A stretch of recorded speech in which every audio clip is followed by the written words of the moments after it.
«Простите, это аудитория 302?» Робко постучав и приоткрыв дверь кабинета философии, спросила хрупкая темноволосая девушка, обращаясь к преподавателю. «Не совсем. 302-я этажом ниже». «Вы, вероятно, заблудились?» — ответил мужчина, улыбаясь. «Да», — призналась она, улыбаясь в ответ. «Я перевелась в этот университет недавно и никак не могу привыкнуть к расположению кабинетов. Извините, пойду искать свою группу». «Давайте я вас провожу. Мне как раз по пути. Нужно заскочить в деканат, узнать расписание на следующую неделю». «Да, конечно. Большое спасибо вам». Андрею Сергеевичу, так звали нового преподавателя философии в универе, куда недавно перевелась и Марина, на вид было не больше 35, стройный, подтянутый, с красиво уложенными темными волосами, он был довольно симпатичным. Собрав книги в черный кожаный портфель, преподаватель подошел к двери, галантно пропустил девушку вперед и, закрыв кабинет, отправился показывать дорогу потерявшейся студентке. Как оказалось, философ был не женат, вернее, был связан супружескими узами несколько лет тому назад, но брак оказался неудачным, и пара рассталась. Эта информация тут же разлетелась среди молодых коллег и симпатичных студенток, которые, не откладывая в долгий ящик, принялись строить планы, как помочь Андрею Сергеевичу обрести новое семейное счастье. Что касается самого Андрея, то он не стремился снова нырнуть в омут любовных страстей, еще не до конца оправившись от прошлых потрясений. Мужчина хотел просто спокойно поработать, занимаясь любимым делом, надеясь, что личная жизнь устроится как-то сама собой, даже не подозревая, насколько быстро это может произойти. Та мимолетная встреча, которая познакомила молодого преподавателя с 20-летней студенткой, оказалась роковой для них двоих. Марина на тот момент также не была в отношениях, пережив довольно болезненное расставание со своим парнем Русланом, который изменил ей с лучшей подругой. Это была одна из причин, почему она решила вначале взять академ-отпуск в своем универе, а затем вообще уехать из города и перевестись в другое учебное заведение, на 3-й курс филфака. Девушка отчаянно нуждалась в том, чтобы сменить обстановку и таким образом навсегда избавиться от болезненных воспоминаний о прошлом. Повстречавшись тогда с Андреем Сергеевичем, буквально с первых секунд она поняла, что заблудилась не случайно. Ей казалось, что она где-то уже его видела. Как оказалось позже, похожие чувства переживал и он. То удивительное состояние, когда кажется, что знаешь человека уже сотни, если не тысячи лет, вероятно, знакомо каждому, кто хотя бы однажды был по-настоящему влюблен. Но тогда они не могли признаться в этих чувствах даже самим себе. Им было комфортно вдвоем. Для Марины ранее непонятная и чуждая философия стала одним из самых любимых предметов. Каждый словесный штрих философа был настоящим открытием. Она впитывала знания как губка, восхищаясь ясностью мысли и глубиной понимания, с которой Андрей Сергеевич объяснял даже какие-то сложные концепции.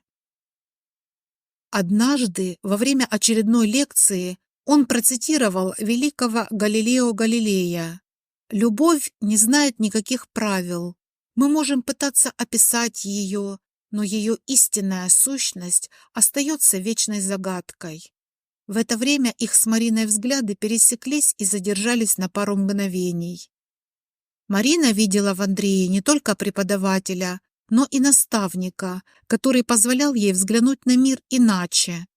Так как он был старше и опытнее, тем более, что девушке так не хватало родительской заботы и мужской поддержки.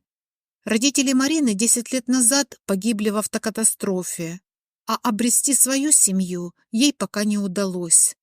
Андрей же в Марине обнаружил такую редкую способность к философскому мышлению, что начал видеть в ней равного себе партнера в общении. Девушка разбиралась во многих вопросах мироздания не по годам, и это еще больше привлекало в ней преподавателя. С каждой встречей они узнавали друг о друге больше, и постепенно их дружба становилась сильнее. Они проводили вместе время после занятий, обсуждая какие-то проблемы вселенского масштаба или просто гуляя по парку, часто держась за руки, несмотря на любопытные взгляды изредка встречающихся знакомых. В университете давно уже догадывались об их дружбе. Некоторые преподаватели укоризненно качали головой, а студенты перешептывались и хихикали. Но, с другой стороны, в их отношениях не было ничего такого, за что можно было бы осудить, и со временем разговоры просто поутихли. По мере того, как время шло, Андрей с Мариной осознавали, что их чувства стали глубже. То, что началось как дружба и уважение, медленно, но неотвратимо переросло во что-то большее. Андрей начал замечать, как его сердце бьется чаще, когда он видит Марину. А Марина чувствовала, как в ее душе просыпается что-то новое и невероятно теплое, когда она находилась рядом с Андреем Сергеевичем. Наконец, в один прекрасный вечер, когда они сидели на скамейке в парке, смотря на заходящее солнце, мужчина взял девушку за руку и произнес: «Марина, я хочу сказать тебе что-то важное. С тех пор, как мы познакомились, я чувствую, что мой мир уже не тот, что прежде. Я думаю, что ты тоже это понимаешь. Между нами не просто дружба. Я не могу больше скрывать это от тебя. Я люблю тебя». Марина некоторое время смотрела на него глубоким, но теплым взглядом, словно в его глазах она нашла ответ на все вопросы, которые сама так давно хотела задать. «И я вас, тебя, уже давно», — наконец ответила она, и их губы слились в поцелуе, который для них был самым естественным и желанным в мире. Так началась новая глава в их жизни. Чтобы не вызывать лишних разговоров и не становиться камнем преткновения для других, влюбленным приходилось встречаться тайно и время от времени, до тех пор, пока Марина не окончила университет. Свадьба была скорее скромной, чем пышной. Со стороны жениха приехали родители, брат с женой, некоторые родственники, а также несколько близких друзей. Проводить Марину под венец пришли близкие друзья, бывшие однокурсницы. Также издалека приехала двоюродная сестра с мужем. Марина была великолепна в своем белоснежном платье, украшенном деликатным кружевом, которое подчеркивало ее естественную красоту. Андрей в красивом темном костюме смотрел на нее с восхищением и гордостью. Девушка была счастлива, что, наконец, ее личная жизнь наладилась и имела все шансы на счастливое будущее. Праздник уже подходил к концу, когда Марина вдруг вспомнила, что забыла поздравить с юбилеем свою подругу, которая давно жила в другой стране и не смогла приехать на свадьбу. Извинившись, девушка тихонько вышла из зала и, достав из сумочки телефон, собралась набрать юбиляршу, как вдруг увидела короткое сообщение с незнакомого номера. В СМСке было всего лишь несколько слов: «Поздравляю, будь счастлива и любима, Руслан». В конце стоял смайлик с разбитым сердечком. Не понимая, откуда бывший узнал ее номер и что бы значил этот неуместный жест с его стороны, Марина просто стояла в изумлении, уставившись в телефон и забыв о подруге и ее юбилее. В ней боролись разные чувства. Это были и гнев, и обида, которые она так старательно заметала под коврик несколько лет, в надежде, что былые чувства уже не потревожат. Попутно в ее душе, откуда ни возьмись, поднялись воспоминания о былых отношениях. Перед ней тут же возник образ Руслана. высокого блондина атлетического телосложения, мастера спорта по теннису. Только этого еще не хватало, подумала Марина и махнула рукой, словно пытаясь избавиться от навязчивых мыслей о блондине, но слезы уже предательски подступали к горлу. К счастью, в поисках молодой супруги из зала вышел Андрей.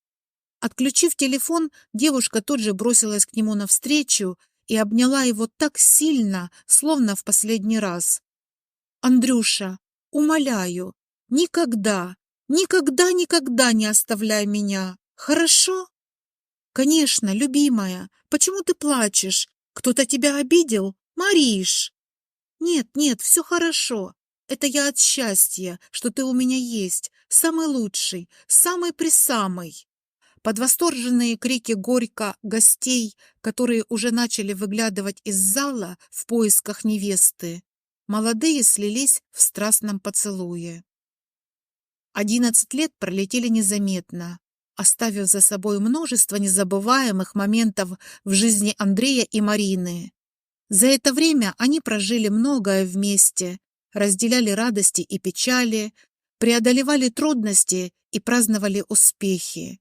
Андрей продолжал работать преподавателем философии в университете, продвигаясь по карьерной лестнице. Ему было уже около 50, но выглядел он моложе своих лет. Был все таким же стройным, подтянутым и симпатичным.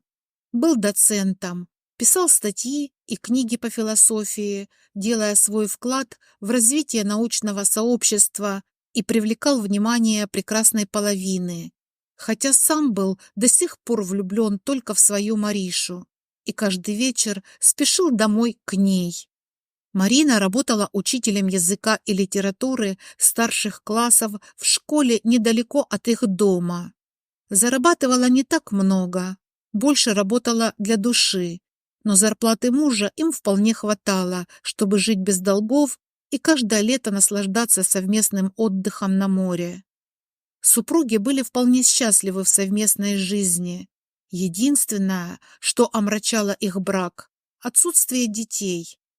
Сразу после свадьбы мужчина не хотел ребенка, так как на тот момент они еще не имели собственного жилья, а в съемной квартире места хватало только им двоим. Спустя несколько лет Андрею досталась квартира бабушки в наследство, которую они продали и купили маленькую двушку в спальном районе. Одну из комнат супруги решили переделать в детскую и начали подумывать о ребенке. Марина хотела мальчика, муж и мальчика, и девочку, но время шло, а детей не было. «Мариш, может, давай сходим, обследуемся?» — предлагал Андрей. «Мы с тобой еще вроде молодые, проблем особых быть не должно».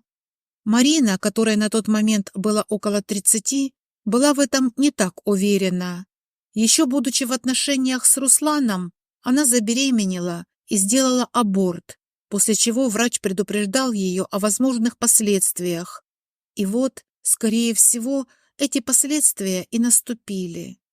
«Андрей, я тебе никогда об этом не говорила. В общем, я была беременна от своего бывшего. Ну, Руслана, я тебе давно о нем рассказывала. Теннисиста? Да. Я просто думала никогда уже об этом не вспоминать, но, видимо, придется. В общем, когда он мне изменил, я была от него беременна. Собиралась как раз рассказать ему радостную новость. И тут такое. Было видно, что воспоминания давались Марине нелегко. Андрей нежно обнял ее и прижал к себе. «Ты сделала аборт?» «Да. Я ничего ему тогда не сказала об этом ребенке. Ни тогда, ни позже. Я просто ушла от него и избавилась от ребенка. Не знаю, правильно ли я тогда сделала или нет. Ребенок был ни в чем не виноват. Но что сделано, то сделано. И да, врач сказала, что, возможно, будут последствия. Так что, Андрюша, скорее всего, это все из-за меня. Прости меня. Мне, видимо, нужно было рассказать тебе об этом еще до свадьбы». Марина расплакалась на груди у мужа. Андрей молча обнимал жену, не говоря ни слова. Результаты обследования шокировали обоих. С Мариной оказалось все в порядке, а вот Андрей не мог иметь детей. Марина смотрела на мужа с нежностью и состраданием. «Дорогой, я так сожалею!» Андрей попытался поднять глаза, чтобы встретить взгляд Марины, но чувствовал, что не в силах. «Мы вместе, Андрей, что бы ни случилось», — сказала Марина, сжимая его руку крепче. «Мы сможем преодолеть это вместе. Для меня ты все равно самый замечательный муж на свете, независимо от того, есть у нас дети или нет. Кроме того, сейчас медицина на таком уровне, что способна на настоящие чудеса. Мариш, не надо. Спасибо, конечно, за поддержку. Это что-то, с чем мне сложно справиться, но я постараюсь», — прошептал мужчина, стараясь сдерживать эмоции. С течением времени Андрей начал замечать некоторые изменения в поведении Марины. Она часто погружалась в свои мысли, избегала откровенных разговоров и подолгу задерживалась на работе. Взаимные разговоры уступили место молчанию, а нежные моменты, которые когда-то были их повседневностью, стали редкими. Время от времени Андрей чувствовал, что жена скрывает что-то важное, но Марина уклонялась от разговоров. Хотя он пытался спрашивать, что происходит, женщина лишь отмахивалась, утверждая, что все в порядке, просто много работы и сильно устает. Однажды Андрей вернулся из университета раньше обычного и начал собирать чемодан. «Андрюш, ты куда уже намылился? Нашел себе помоложе, покрасивее? Студентку?» То ли в шутку, то ли всерьез попыталась завязать разговор Марина. «Ты права. Надо что-то пробовать менять, Мариш. Думаю, нам надо отдохнуть друг от друга, сменить обстановку». Видя, как глаза жены округляются от удивления, Андрей перестал ломать комедию. «Да шучу я, шучу. А ты поверила. В командировку меня отправляют. В соседний город на недельку. Нужно поделиться опытом и последними наработками с коллегами. И вот решили выбрать меня». Марина отреагировала немного странно. То ли обрадовалась, то ли расстроилась. Андрей до конца так и не понял. Но устав уже который месяц разгадывать ребусы в поведении жены, он просто дособирал вещи, поцеловал ее и отправился на автовокзал. Не сумев дозвониться жене на мобильный и сообщить о том, что приедет на пару дней раньше, Андрей решил сделать Марине сюрприз, заскочив за цветами и ее любимым тортом. Из командировки он вез ее новенькие наушники, розовые, беспроводные. Подсмотрел, как она листала в ноутбуке список этих моделей и закинула в закладки именно такие. За эти несколько дней мужчина много о чем передумал. Вспоминал тот далекий день, когда к нему в кабинет робко постучалась молодая незнакомка. Вспоминал их долгие прогулки по вечерам, посиделки на скамейках в парке, первое признание в любви на фоне заката.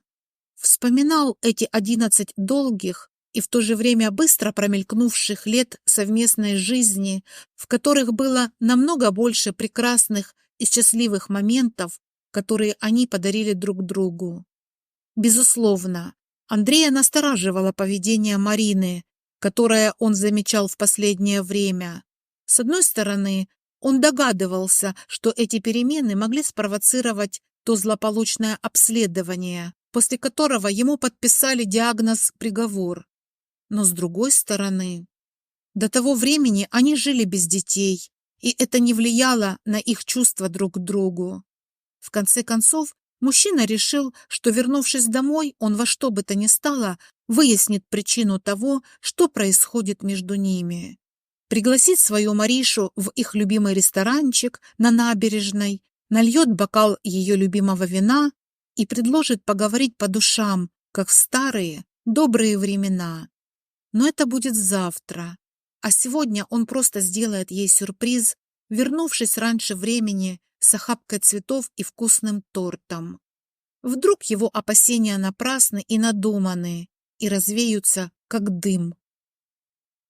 Осторожно открыв входную дверь ключом, Андрей хотел как можно тише пробраться в квартиру и спрятать подарки, но тут же споткнулся о что-то непонятное, чуть не растянувшись на пороге. Включив свет в прихожей, он понял, что сюрприз дома ожидал как раз его. Посреди коридора стояла большая спортивная сумка, из которой торчала рукоятка фирменной теннисной ракетки. Дальше все было как в кино, в классическом сериале про любовь и измены.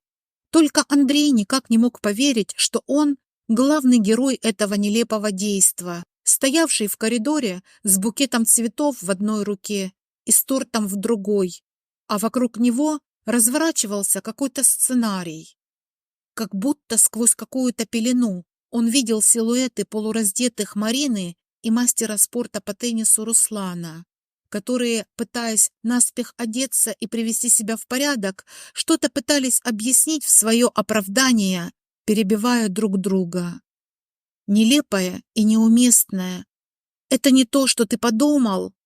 Как кувалдой била Андрея по голове, отзываясь в висках, и откатывалась куда-то в сторону. В конце концов, мужчина словно очнулся от летаргического сна и вышел из оцепенения, которое буквально сковало его полностью. К нему вернулся дар речи, и, сконцентрировав все свои эмоции, он просто заорал: «Вон! Вон из моего дома! Оба!» Любовники, которые к тому времени уже успели одеться, выскочили из квартиры. Следом полетела сумка с ракеткой, торт и букет. «Андрюша, прошу тебя, поешь хоть что-нибудь», буквально умоляла пожилая мать, у которой сердце обливалось кровью при виде сына, который буквально за пару недель превратился из интеллигентного доцента в заросшего алкоголика. «Сынок, если ты будешь так продолжать, то долго не протянешь. Тебе ведь не 20 и даже не 40. Не жалеешь себя, пожалей хоть меня на старости лет», причитала женщина. «Зачем ты меня позвал? Чтобы я приехала? Лучше бы мне не видеть этого вообще. Отец вон не дожил, и меня хочешь в гроб свести». «Мам», едва шевеля губами, пробормотал Андрей, «не ругай меня, и так тошно. Принеси еще коньяка. Прошу, деньги в тумбочке. Нет мне жизни без нее, Мариши моей. Помру я без нее, мам. Я люблю ее и ненавижу, но больше люблю». «Андрюша, да как же можно любить, ежели измена была? Сынок, можно все что угодно простить, но измену нельзя, ибо так и будет занос тебя водить, дурака. Говорила я тебе, не женись на молодухе». Ну да, разница 10 лет не так-то велика, но все равно ее тянет на ровесников. Не нужен ты ей, да еще и бездетный. Решила окончательно добить Андрея мать. «Мам, наверное, ты права. И она тоже права. Все вы, женщины, правы. И Люська моя, первая, тоже, видимо, была права. Она детей хотела, я ее обвинял, а оказалось, что во мне дело было. Короче, сам я виноват во всем. А за Маришку мою все бы отдал, лишь бы вернулась она. А ты, мам, езжай домой. Ты мне не помощник в этом деле. Прости». Допив остатки коньяка, мужчина безнадежно махнул рукой, лег на диван и, отвернувшись к стене, погрузился в глубокий сон. Андрей проснулся уже под вечер. Голова гудела, в висках отдавался каждый шорох. Мужчина заставил себя подняться, принять душ и выпить антипохмельное. Спиртного в доме уже не было. Да он и сам решил, что хватит заливать горе. Жизнь продолжается, какой бы скверной она ни была. Завтра отправится на работу, сменит обстановку. вечером вернется домой, как-то доживет до утра и снова на работу, пытаясь убежать от боли. Андрей переоделся и открыл шкаф, пытаясь найти чистую рубашку, чтобы приготовить завтра на работу, когда в коридоре послышался щелчок входной двери и едва слышимый звук знакомых шагов. «Я за книгой. Нужно хрестоматию найти, школьную. Ты не видел?» Запинаясь, пробормотала Марина в полумраке, не включая свет. Несколько мгновений в комнате царила напряженная тишина. И вдруг Марина, шагнув вперед, крепко обняла мужа и притянула к себе. Андрей чувствовал ее тепло, ее запах, и казалось, что в этот момент весь мир остановился, чтобы дать им возможность почувствовать каждую секунду этой встречи. «Прости меня», — шептала Марина, целуя его, и слезы текли по ее щекам. «Прости, я была такой глупой и совершила ошибку, которую никогда себе не прощу. Ты единственный, кого я когда-либо по-настоящему любила и всегда буду любить, даже если ты прогонишь меня сейчас навсегда». Андрей чувствовал, как его сердце наполняется радостью и надеждой, и он буквально возвращается с того света.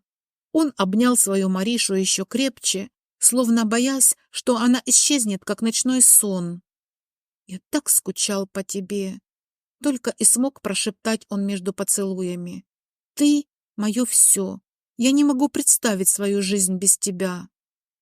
А помнишь, наше любимое?» И они практически одновременно процитировали: «Любовь не знает никаких правил».